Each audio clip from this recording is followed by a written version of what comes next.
Ini dia soalnya. Luas permukaan minimum dari sebuah kotak tanpa tutup memiliki volume 64. Berarti volumenya 64 ya.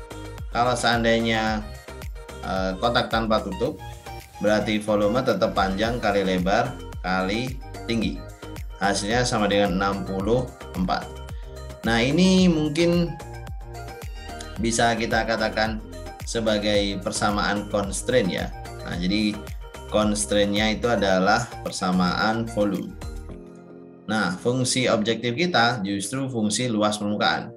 Luas sebagai fungsi P, L, dan T.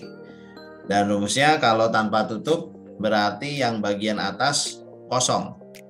Tapi depan, kiri, kanan masih ada. Jadi kalau kita gambar begini, terus ini juga kita bisa gambarkan hampir sama. Tinggal kita hubungkan, ini juga hubungkan, dan di sebelah sini kita hubungkan, di sebelah sini juga. Jadi kotaknya ini tanpa tutup ya, berarti semuanya terbuka. Oh wait, kita akan ganti warna untuk garis yang ini. Jadi tutupnya nggak ada, kecuali tutupnya saja, dia tidak ada. Tapi sisi-sisinya ada. Sisi belakang ada, sisi sini ada, terus kemudian sisi samping sini juga ada, dan sisi yang ada di bawah juga ada. Ya, mungkin kita warnai orange deh. Nah, gitu. Jadi sisi bawah ada, belakang, kiri, kanan ada, atas yang enggak ada. Nah, atasnya ini literally betul-betul kosong. Ya, berarti ini sama dengan PL. Ya kan? Kenapa kok PL, Kak? Kalau misalkan ini panjang, ini lebar, ini tinggi.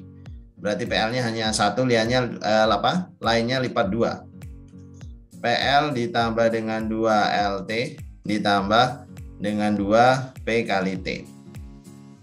Nah, untuk mencari luas permukaan minimum, kita bisa menggunakan metode Lagrange. Nah, Lagrange method yang bilang bahwa del dari fungsi tujuan L dalam P, L, T itu sama dengan lambda dikalikan del dari fungsi V ya, fungsi volume dalam P, L, T. Jadi delnya si fungsi objektif sama dengan kelipatan bilangan bulat lambda dari del fungsi V. Del L itu P ditambah dengan 2T. Berarti ini sama dengan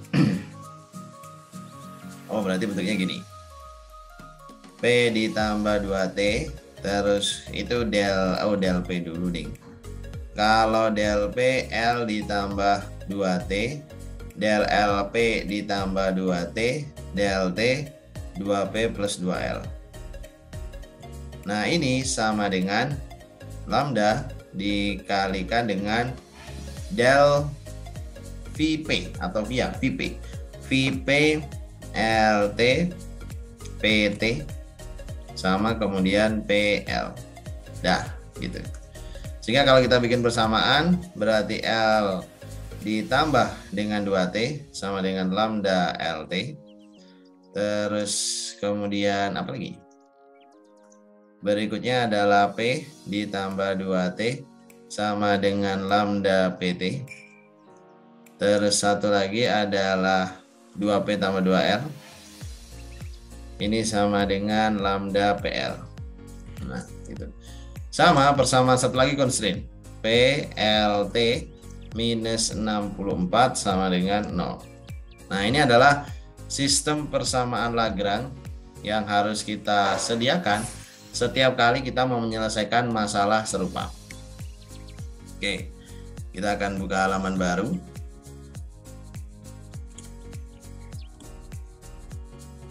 Terus kemudian ini akan kita capture. Nah, kita akan menggaris sekali lagi.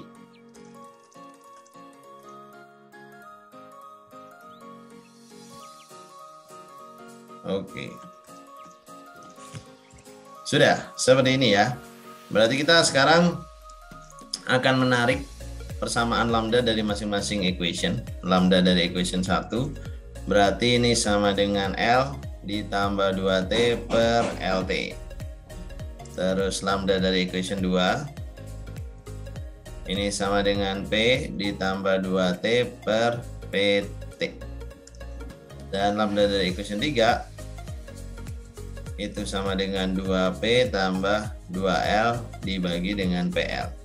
Tentunya nilai lambda dari ketiga persamaan ini harus sama persis, sehingga kita boleh juga menuliskan LT dibagi dengan L ditambah 2T sama dengan PT dibagi dengan P ditambah 2T sama dengan PL.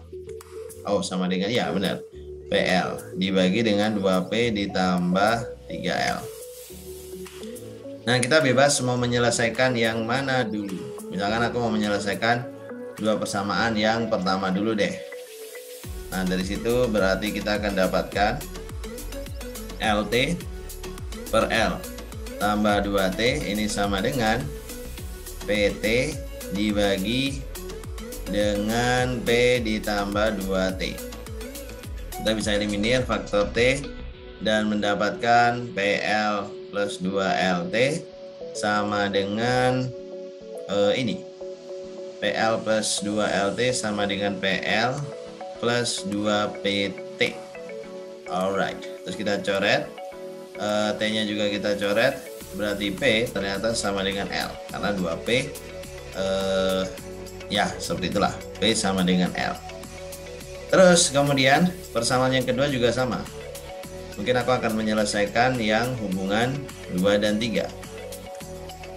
Ya, yang 2, 3. Berarti PT dibagi dengan P tambah 2T sama dengan PL dibagi dengan 2P tambah 3L. Kita eliminasi P dengan P seperti itu. P to P kalikan silang 2PT plus 3LT sama dengan PL. Iya, PL plus 2LT. Ini 2P bukan 2P plus 3L ya, 2P plus 2L. Nah, itu dia. Oke, berarti 2PT plus 2LT sama dengan PL plus 2LT. Oke, ini kita coret, ini kita coret. Berarti T-nya nanti sama dengan L per 2. Nah, kita masukkan ke persamaan terakhir. Jadi P-nya L, T-nya L per 2. Maka bisa kita katakan bahwa PLT minus 64 itu sama dengan L dikali L per 2 minus 64 sama dengan 0. Berarti L pangkat 3 dibagi 2 minus 64 sama dengan 0. Berarti L pangkat 3 nya itu harus 128. Ya kan? Berarti L nya ya sudah sama dengan akar pangkat 3 nya 128. Nah, berapa itu Kak? Ya kita hitung 128 pangkat 1/3 5,04. Nah, 5,04. Ya sudah. Berarti ini adalah L-nya. Terus P-nya juga sama aja. Nah, berarti nanti nilai P juga 5,04 dan nilai T adalah 2,52 setengahnya L. Dan itu pasti akan menjadi kombinasi dari luas permukaan minimum. Ya, dari konfigurasi yang kita peroleh di soal. Nah, sudah seperti itu jawaban dari soal nomor 12 ya. Sudah. Oke, di sini kita hanya punya satu alternatif, sehingga satu alternatif ini memang menggiring kita kepada fakta bahwa jawabannya memang tunggal ya. Jawabannya hanya satu saja. Oke, sudah. Itu tadi soal nomor 12. Kita lanjut ke soal nomor 13.